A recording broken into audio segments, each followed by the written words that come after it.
Yo, people, welcome back to DR Sports, the transfer show. Your host to do the most and never coast, Matisse in the building. Big up your damn selves.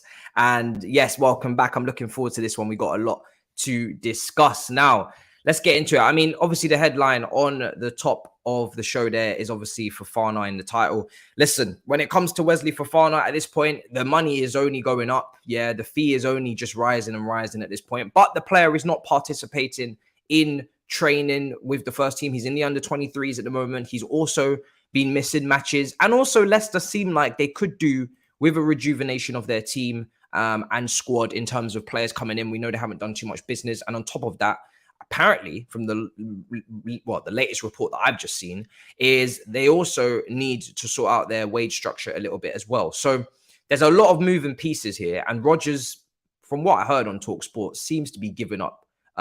He seems to be giving up the goose chase as well.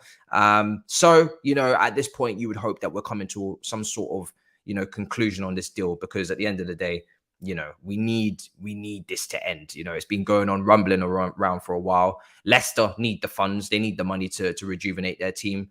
They've been off to a poor start in the Premier League, to be fair to them, at the start of the season. Results aren't going their way. And Chelsea, well, they need a centre-back clearly as well, if they're to move Reece James back to his natural position. So there's a lot going on that one, but the fee is still not agreed. Personal terms were agreed in the first week of August for Fofana. I think it was around about 200,000 a week. But like I said, that story has, just been kind of circulating and going round and round.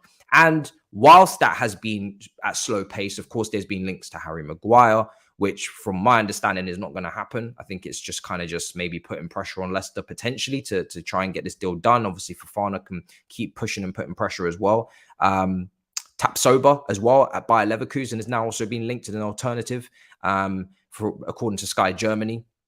There were some initial inquiries, but no concrete negotiations for the 23-year-old centre-back as well as an alternative. So loads of names just flying about. But the real target is Fofana. The concrete interest is there. The bids, I think they're on their third bid now. They've already made 3 bids. This would be their 4th. I think it was 60, 70, and then 70 with installments. So there's a lot of bids that have been put on the table. So we'll see if this gets through. But they want a world record fee for a centre-back, which would be more than the 80 million they secured for Harry Maguire. And obviously Fofana is very frustrated at the moment. So we'll have to see. Now, Umtiti has left Barcelona as well to join Lecce, who were knocked out of the Coppa Italia by Serie B side, Chitrande or Chitrendala. Now, that is a fair play. I feel like that's a decent pronunciation of that. For anybody who actually knows how to pronounce it, please do what you do in the comments where you leave like these little, gaps in between the words. I would love to see that, because that's definitely a tongue twister for me. But yeah, maybe surprising. I mean, I don't really know. He's been very injury prone as well. At Barcelona, obviously he made that massive transfer from Lyon years and years and years ago, the left-footed French centre-back. He was one of the first, in the crop where we're talking about French centre-backs being extremely talented. Umtiti was one of them, and everybody was like, wow, this guy's going to be brilliant for Barcelona. He's good on the ball. He's got pace, all of these things. And then he just kept running into injury after injury after injury. And now it's like a lack of trust. It's probably a lack of trust at this point. People don't really know what they're going to get from him one game to the next. He's been inconsistent for them. So it's really not surprising, I guess, to see him moving to this caliber of team. But he was once highly regarded. Now, this is an interesting one as well, because what's going on at Ajax is there's a lot of moving pieces. There's Ziyech, there's Antony, there's a lot of high fees involved here. There's a lot of money being, pushed around on the table. And I'm interested to see how this all concludes, because their stance was always they don't want to let him go. But let's put this out there. Ajax to find 79.4 million hard to refuse for Antony. This is from Sky Sports, Michael Bridge, one of their senior reporters. Ajax are a Champions League club. They are a massive club, but it is a phenomenal amount of money. It's going to be very hard for Ajax to turn that eye-watering amount of money down. When a player Ajax starts impressing major European clubs, particularly in England, it's very hard for them to keep them. Ajax are a huge club, but they're still a selling club. Looking at the figures, this would be very good money for Ajax. It would. Let's be real honest here. I'm shocked that they even rejected this money in the first place. When Manchester United came in with the 100 million euro bid, which is around about 83, 84, 85 million pounds. I couldn't believe that they rejected. I expected them to accept that very day. He goes to Manchester United. Massive, massive fee for, in my opinion, a player that is still developing, still needs to improve his output, still needs to improve his consistency, but is talented, is very good on the dribble. He's obviously, very good for, the potential of him is quite high. But I definitely feel when you look at, the output, even in the Eredivisie, it's not like as if he's absolutely cakewalking it, which is what you would expect. And he's 22, so he's still young. But when you see that kind of money thrown about, you expect the final product. But maybe inflation is, this window is nuts, right? You see money like that and you don't even get the end product anymore. You actually only just getting the potential. So people will say, listen, Ajax knows they can walk United for more money, or milk United for more money. I don't really know how much more money you can ask for Antony. I mean, 100 million euros, that is insane. How much more money do you want? Or how much more money do you think they'll bid? If I was Man United, bidding that in the first place was insane. So, and that's out of desperation. Let's be real. Their business at the end of the transfer window, as good as it may be for the Casemiros, the wages that he will be on, is desperation at the end of the day. This is the point where you get to the window where most of the moves are knee-jerk moves, and it's like, we have to get something done, so we're going to have to overpay. And same for Chelsea and Fofana. You're going to have to overpay, and at this point, you just have to take it. That's the situation you're in. You haven't got much time left to negotiate and to go back and forth. And clubs know you're desperate, so they're going to take advantage.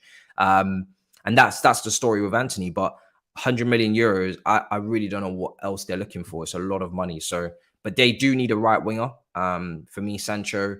I mean, Sancho, got that great goal against Liverpool there on Monday night.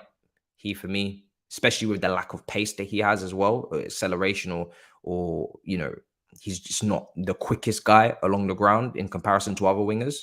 For me, if you've got a player like that and he's right-footed, probably best to play him on the left and let him do combination play over there, and cut inside and try and take those shots and get into the box and have those situations that he found himself in against Liverpool. On the right wing, standard left footer who can dribble. Let's start with that if you're Man United, and instead of shoehorning Rashford out there as well. And I've seen so many players play on that right wing for Man United over the years, even Lingard, and it doesn't always make sense. So we'll have to take a look and see if they get this one done. But it is a lot of money, and it's a signing that they're going to need to be patient with as well. How quickly will Antony acclimatise to the Premier League? Only time will tell. So it would be very interesting. But yeah, Ajax, if they do bring the money in, apparently Ziyech is the player that they'll get to replace Antony. Obviously, Ziyech would then be going back home, back to his home club that he was at for so many years. And they're really negotiating on that price with Chelsea. They're not too best pleased with the 35 million asking price, which is basically money back on what they spent. They sold him for 35 million in the first place. But that fee is still not agreed. And like I said, it does depend on Antony. Would United get both Gakpo and Antony? I mean, when you spend 100 million euros on Antony, I would then be shocked if they went and got Gakpo as well. But this is Manchester United, as Gary Neville says. And they spend a lot of money, and they are one of the top spenders, alongside with Manchester City over the last 6-7 years or whatever you want to look at. So they have the money. Best believe they have the money because they have a lot of revenue commercially. We all know these things. So they have the money to spend, I'm sure. So if they go for Gakpo as well, it wouldn't surprise me. I don't know how much Gakpo will cost. So that's another important factor. But apparently, according to Emma in the comments, Gakpo interest has cooled down a lot. So maybe it's one or the other, which would make more sense in my eyes as well if it was one or the other, not necessarily both, but we'll have to see. So we'll have to see on that front. Let's see here as well. Obviously, Alexander Isak is about to complete his move to Newcastle as well. That came out of nowhere. I was shocked. I couldn't believe it. But, I mean, what an incredible deal that could be. He hasn't got a lot of goals to his name last season in La Liga. But we know, in general, the guy is a good player in terms of his general play. He's good with the ball, very good, decent dribbler. So he can contribute to other facets. I don't think he has to go directly up top and get all the goals. If Wilson stays fit, he could maybe just play off of Wilson. Maybe he could play off the flank. I don't know. It's going to be interesting. He's obviously very tall as well. I'm not really sure exactly how they plan on using him, but £58 million, on a player where you definitely need competition in that area because of the injuries collected by Callum Wilson over the years. But it's a lot of money for Newcastle. This would be a record for them. And I think their previous record was only 40 million. So this does really smash it, 58 million. I'm excited. I'm not going to lie. I'm excited. I just want to see how he does. A lot of people talk about this player and the potential that he has and the skill set and the talent. But obviously, like I said, the output is not there. The finishing could be stronger in terms of just consistency. But he's still young. So I'm interested to see where it is. And Newcastle fans are going to take to him like a duck to water. Brilliant fan base, you know, and they're going to love him. And it's good to just see a big name or a big signing for Newcastle. You know, they've been very sensible. But this is the equivalent of just drinking Coke in a house party. You know, let's get the drinks flowing. If you're Newcastle now, I want to see at least one big signing, maybe two. You know, pop those bottles. Let's see what you guys are made of now. You guys have been very sensible. You know, we want to see something. So some will say it's too much money for Isak in the comments below. Let me know what you think about the price. I don't know if they're triggering a release clause or something, because I know that every La Liga team have to put release clauses in their players' contracts. So I don't know, maybe if this is a release clause for Alexander Isak, which is why maybe they've got to this high fee. I don't know. Maybe this is just the valuation. I don't know. It's a lot of money, but 58 million. I mean, it depends. If it's a long-term investment and he delivers in the future, then 58 million really for a striker these days is not a lot. So this comment. All right. So yeah, that's how I see it on that front. It's going to be interesting though. And obviously it eclipses the Joel Linton fee that they paid to Hoffenheim. Remember, guys, Joel Linton was 40 million pounds. He was a lot of money. And I think he came in as a striker, but then obviously he got moved into midfield. And obviously they signed Bruno Guimaraes from Lyon in January as well, which is around about maybe the 35 million pound mark as well. So that's what is exceeding in terms of those. So yeah, I'm very interested to see how it goes, but it's gonna be a big one. And I think also West Ham are starting to make moves on Paqueta as well from Lyon. So there's a lot of exciting deals being done for players that were linked with top 6 teams and loads of potential, and we would say they could go into our squads and really improve. And then they go into Newcastle's, the West Hams, and it just for me makes the Premier League even more competitive. Even Matheus Nunes, who's gone to Wolves as well. That's another one that was linked with some of the top 6 clubs, and now he's starting for them. It's just, for me, points are just going to be taken like crazy, especially away from home. You travel to these teams and they've got players like this, and you play them after a Champions League, you know, game, and they've just had a whole week off or whatever. You are going to have some trouble taking all 3 points. It's becoming, I saw people on the TL talking about the Super Premier League. It's not the Super League, it's the Super Premier League now. And you're not wrong. You know, you're really not wrong. In terms of Arsenal, because I can see some demand for Arsenal talk, there is no real update from what I can see on Pedro Neto. There was no official bid that went in. So that was the confirmation from Wolves' side of things, Wolves' camp. They saw the interest, they saw the rumors, they saw the speculation, but there is no official contact as of yet. Not saying that there won't be, but until the Pepe situation is completely finalized, which I don't think it's completely done yet, then I guess that's when Arsenal will then maybe make their official proposal, I assume. But yeah, I think at the moment, Arsenal are looking at him. They could even maybe look at Wilfried Zaha. I've said it before with Wilfried Zaha. His contract is running out in 2023. He's only got 1 year left. So there could be an opportunity, especially with the way he started the season very strongly. There could be an opportunity to get him at a cut price, maybe 20, 25 million. We know Palace have been moving towards trying to sign Sarr from Watford. Obviously, Aston Villa were in that battle as well. So that could be the Zaha replacement. As much as Palace fans will obviously rather it not be, and that's obviously depth and competition and to make their squad stronger. Zaha, like I said, maybe you got to take some money for him considering he's in the last year, unless you're very confident he's going to sign a new contract. So there's a few wingers floating about, your Pedro Netos, your Zahas. You know, there's quite a few players floating about where you could say they could come in at Arsenal and replace Nicolas Pepe on the flanks and, yeah, just give you somebody who's a bit more involved in the first team setup. Because at the moment, Nicolas Pepe is very low on the pecking order. He's literally an afterthought, which is mad considering obviously the amount of money paid, but it just hasn't worked out. And the only thing with Arsenal is now about depth.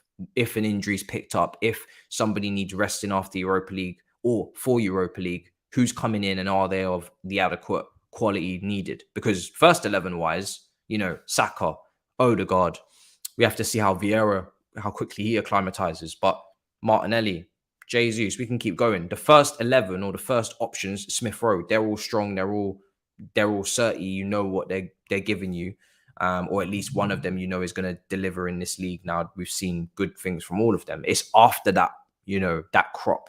When you go behind that, what's there? Is it reliable? Does it fit the system? Do you have to tweak things? Does it make you weaker, etc.? And I think Zaha, he's a kind of player at this point where he's vastly experienced. I think he's 29 years old. He's obviously started the season very well. You're getting a very good aggressive dribbler, someone that can finish as well, but then can miss some chances as most do. So you're getting a very good player in my opinion, especially for the price point. I don't think he'll cost more than 35 max in his last year. But then again, it all depends. Maybe Palace won't even need the money. We know there's a lot of money in the Premier League. Maybe Palace will say, do you know what? We don't even want the money unless you're going to bid something crazy. We're just going to keep him and let him go for free so we can have a good season with him. But he's started the season very well. Brilliant goal at Anfield. Some goals there over the weekend. So yeah, it's been a really, really strong start from him. N.Forest have held talks over the signing of right back Serge Aurier. He's a free agent at the moment. I think we spoke about this a couple of days ago on the free agent little list that me and Alex had on the transfer show. His contract at Villarreal expired. He can also play at left back. Forest believe that Serge Aurier could provide good depth and experience to their defense. They've also shown interest in Sergio Reguilon at Tottenham also, who hasn't really worked out at all since his move from Sevilla. But also Lazio are keen on him. So Forest still looking to bring in more players. It's insane. Very intrigued to see if they make serious concrete moves for these players and whether they sign these guys. But wow, I mean, yeah, I'm speechless at this point. I really am. So your comment that says Chelsea want 44 million for Hakim Ziyech, I don't think they want 44 million. I think they would want 34 million, not 44. They paid 34, so I'd assume they'd try and get their money back. I don't think they'd ask for more than what they paid for a player that's been 2 years-ish, or 2 years, and is 2 years older. I don't think they'd ask for 10 million more. Wouldn't make any sense. I think they're, from what I see, is around about a similar price. So that's that on Forest, who continue to try and make moves as well. And then it also seems to be that Batshuayi is commanding some interest as well, not only in Serie A, but also for Wolves. And he spent last season on loan at Besiktas. I think he got about 14 goals in the Turkish league, so not the worst season in the world. And obviously Dele Alli's just gone over there as well. He's about to complete that move over there. And yeah, he seems to be a target for Wolves. And obviously Batshuayi is more than available at the moment. He's not getting into Chelsea's plans at all. I haven't even seen him on the bench, and probably rightly so. So, yeah, I think he's more than available. And this is where deadline day comes in. What are we, 6 days away? You're going to start seeing these Batshuayis, players like this, maybe even Ross Barkley, make these last-minute deadline day moves to clubs that either couldn't get their primary first-choice targets, or they picked up an injury in game week 4, etc., and they just need instant quick fix or some sort of quick injection of, a fresh injection into their team, just to give them something else where they feel like it's going to be critical for whatever achievement they're striving for. So Batshuayi, Barkley, players like this, and I'm sure Harry Winks, at Tottenham, was still waiting on Bellerin to make his move. All of these, players in the deep depths of the big six squads in particular, who would actually do decent jobs, you would feel, for, some teams in Europe, but also some teams in the Premier League in that lower half of the table. I'm sure they'll start getting their moves in the later part of the window when people are really panicking and starting to realize that they're running out of time. So this, before we come to a close, this really could be one of the signings of the summer. I've heard great things. Obviously, Brazilian international. West Ham need a midfielder. They really, really do. They need someone that can help out Declan Rice in that pivot. I think Souček definitely needs that competition. Mark Noble, of course, retired. They didn't get Onana from. He ended up going to Everton. So there's definitely some rejuvenation needed in that midfield. West Ham have gone a little bit stale. It's been a slow start to the season. I don't think they've even picked up a point. So this would be another brilliant signing. Moyes, to finish on this point, Moyes needs to use these players. He hasn't started, Scamacca. He hasn't started Cornet. He hasn't started any of the new guys yet. So as much as you can bring them in, then if you're bringing them in, you gotta throw them in and give them a chance. Surely at some point, it's been pretty poor start to the season for all of their key players of last year, Bowen, all these guys as well, and West Ham fans starting to get a little bit frustrated that they haven't seen the new signings in yet, who are obviously there to improve the team. Can't improve the team if they ain't playing. So interested to see when he starts giving these guys a go, because they have made some good signings. Skamaka, Cornet, like I said, I think these are good players, but yeah, I think right now West Ham they got to give them a go. So we'll have to see. So yeah, until that, if we get Arsenal, we get Tielemans with Zaha or Pedro Neto, I think Arsenal can get top four. We would have done amazing transfer business. Yeah, I mean, to finalize, I think Arsenal, for me, they get 2 more players in, 1 more midfielder. Again, just about depth and competition, especially in that first phase of the midfield. It's really only really Elneny after Party that plays in that role.